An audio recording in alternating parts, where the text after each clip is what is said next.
শিশু বাচ্চা সহ যারা পানিতে ডুবে শহীদ হয়েছে, আল্লাহ প্রত্যেকের আল্লাহ তুমি কবুল করে দাও।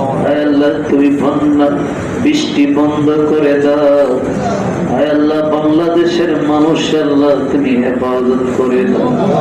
50টা গ্রাম পানির ভিতরে ডুবে গেছে, কয়েক লক্ষ মানুষের বাড়ি হারা।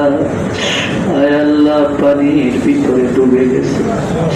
আয় আল্লাহ তুমি আল্লাহ প্রত্যেকটা বাংলাদেশের মুসলমান মানুষ আল্লাহ হেফাজত করে নাও। আয় আল্লাহ আমরা কিছু সাহায্য করতে পারবো না, আমরা যেটুকু পারি দোয়া করতেছি, কিছু ত্রাণ দিতে পারি, এছাড়া কিছু আমাদের করার নাই। আয় আল্লাহ তুমি ইচ্ছা করলে সেকেন্ডে আল্লাহ তুমি